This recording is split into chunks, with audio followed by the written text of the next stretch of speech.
안녕하세요. 책데이트 시간입니다. 오늘 소개해드릴 책은 돈의 감정이라는 책입니다. 이번에 젠지음 조율리 옮김 다산북스에서 나온 책입니다. 돈은 삶의 중요한 부분으로 돈을 관리하지 않으면 신경 써야 할 일이 많아집니다.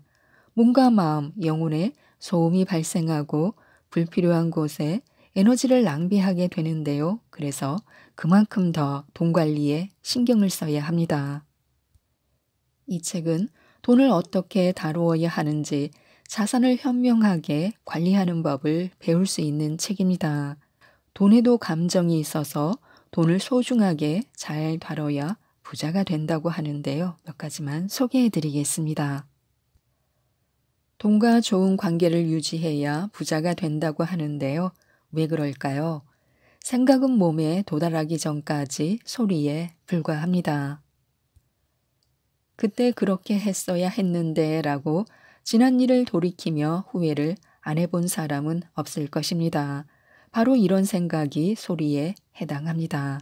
머리로는 무언가를 바꿔야 한다는 걸 알고 있지만 생각은 몸과 마음에 도달하지 못했습니다. 하지만 삶에서 무언가를 변화시키려면 바꾸고 싶은 게 무엇인지 그리고 마음이 원하는 게 무엇인지를 잘 알아야 합니다. 한마디로 몸과 마음의 소리에 귀를 기울여야 합니다. 돈 관리는 순전히 숫자 계산으로만 끝나는 게 아닙니다. 의식주 같은 기본적인 욕구가 충족되는 순간부터 돈 문제는 이성적인 문제가 아닌 감정적인 문제가 됩니다. 물론 자산 관리를 위해서는 버는 돈보다 쓰는 돈이 적어야 한다는 건 사실입니다. 논리적으로 생각하면 맞지만 감정적으로 생각해 보면 틀립니다. 머리로 마음의 문제를 해결할 수 없듯이 감정의 문제는 감정으로 해결해야 합니다. 즉, 머리가 아닌 몸으로 해결해야 합니다. 자신이 머무는 공간을 보면 돈을 대하는 태도가 보인다고 하는데요. 일반적으로 돈 관리는 최대한 편안한 상태로 해야 합니다. 주변 환경은 내 기분을 좌지우지합니다. 온종일 주방에 설거지거리가 쌓여 있으면 요리할 기분이 나지 않습니다. 돼지우리 같은 거실에서 텔레비전을 보면 편안한 마음으로 쉬기 어렵습니다. 요리하거나 텔레비전을 보는 건 삶의 낙이지만 주변이 어지러우면 요리하거나 텔레비전을 보고 싶은 마음이 싹 사라져버립니다. 좋아하는 일을 하고 싶은 마음도 사라지는데 심기가 불편한 주제를 다루는 건 말할 것도 없습니다. 우리의 목표는 돈과 관련된 걸 떠올릴 때 부담이나 스트레스를 느끼지 않고 기분을 좋게 만드는 것입니다. 이러한 목표를 달성하려면 내면의 변화가 일어나야 하는데 그렇게 하기까지 시간이 다소 걸립니다. 일단 내면에 변화를 불러일으키기 위해서는 외면을 변화시켜야 합니다. 깔끔하게 정리된 책상에서 캔들을 피우고 활짝 핀 꽃, 맛있는 커피, 차, 케이크, 레드 와인을 앞에 놓고 입출금, 명세서와 청구서를 처리하거나 소득세를 신고하면 심리적으로 안정되어 돈에 대한 막연한 두려움이 차츰 줄어듭니다. 그래서 돈과 데이트한다는 마음으로 돈을 대하는 것이 좋습니다. 돈은 어떻게 해석하느냐에 따라 달렸는데요. 우리의 돈에 대한 믿음이 반드시 의도적으로 주입된 것만은 아닙니다. 어릴 때는 사물 간의 관계를 아직 이해하지 못해서 사물을 남과 다르게 해석하고 자신만의 결론을 내리기도 합니다. 나는 할아버지를 보고 부자가 되는 건 나쁘다고 생각했지만 언니는 그렇게 생각하지 않았습니다. 같은 상황을 다르게 해석해서 그런 믿음이 생겼던 것입니다.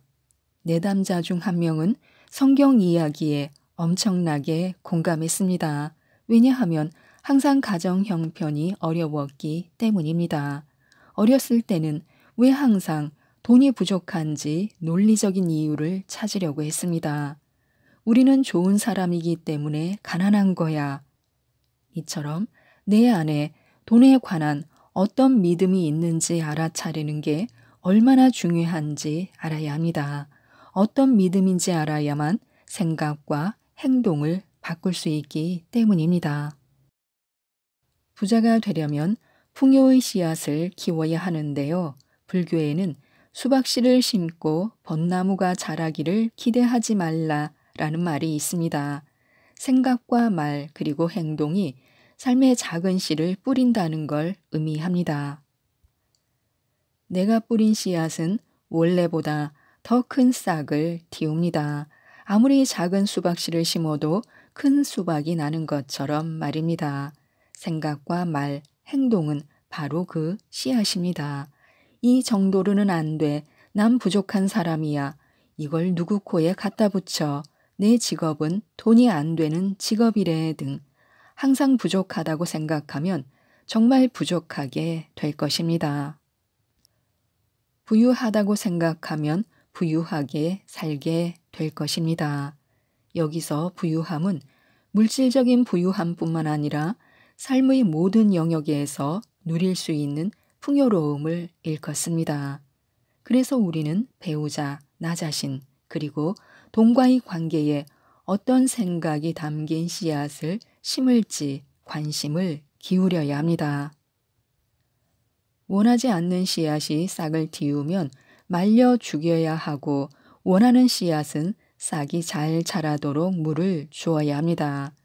외부에 관심을 기울이는 것만큼 내면에도 관심을 기울여야 합니다. 관심을 먹고 자란다는 말을 한 번쯤은 들어봤을 것입니다. 연인이 저지른 실수에만 초점을 맞추면 나와 맞지 않는 사람이라는 생각만 들게 됩니다. 하지만 장점에 집중하면 사랑에 빠지게 됩니다. 나 자신을 대할 때도 마찬가지입니다. 할 수 없는 일에 집중하면 자신감이 떨어지고 단점만 눈에 들어옵니다. 그러나 장점에 초점을 맞추면 점점 발전할 수 있습니다. 돈도 그렇습니다. 두려움과 부족함에 초점을 맞추면 돈은 더 부족해지고 두려움은 커질 것입니다. 가진 것과 충만함에 집중한다면 더 풍요로운 삶을 살 수 있습니다. 저축만으로는 모두 부자가 될 수 없다고 하는데요. 돈 문제를 해결하려면 어떻게 하면 좋을까요? 소득이 너무 낮아서 현재 생활비를 충당하지 못한다면 어떻게 될까요? 저축해 놓은 돈이 없다면 말입니다.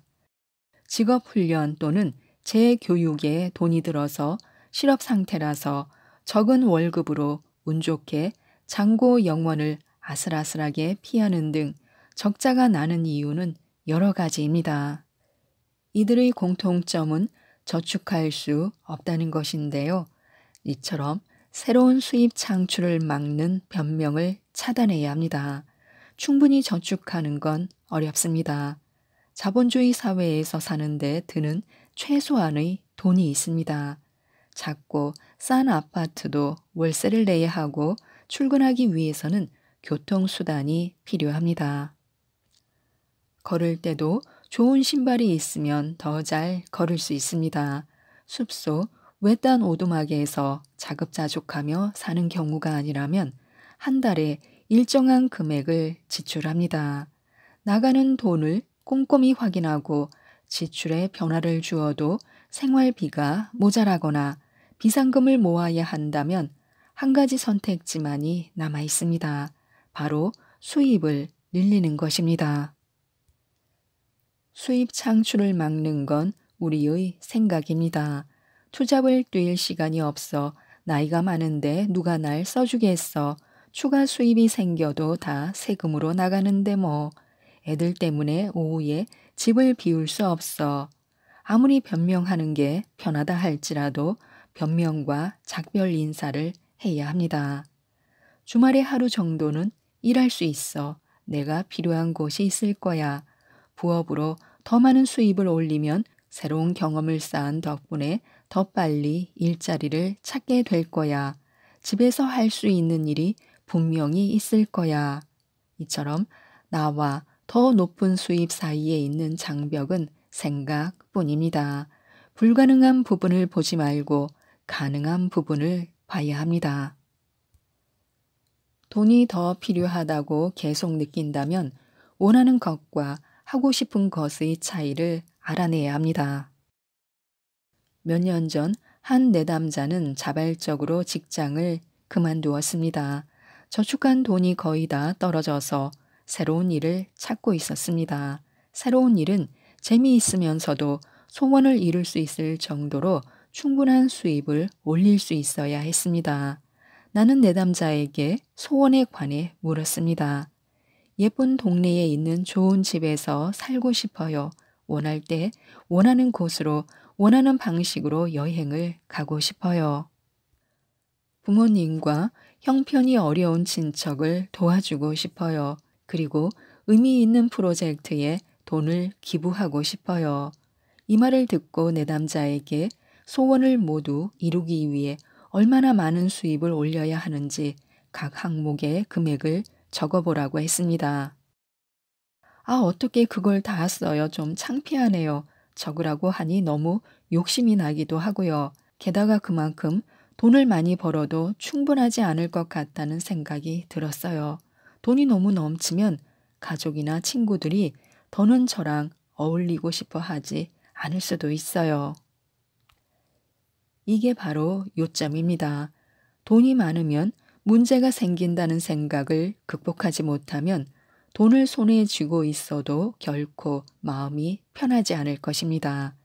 예쁜 집에서 살고 여행을 가고 부모님께 용돈을 드리고자 하는 꿈은 돈이 있어야 이룰 수 있지만 정작 내담자는 돈을 원하지 않았습니다.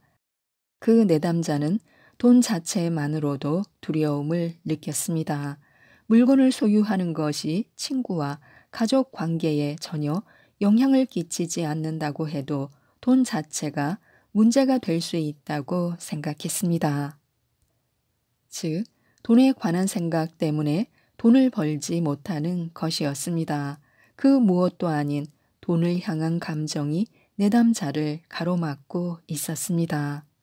많은 돈을 버는 건 지출을 줄이거나 빚을 갚거나 재산을 늘리는 것만으로는 충분하지 않습니다.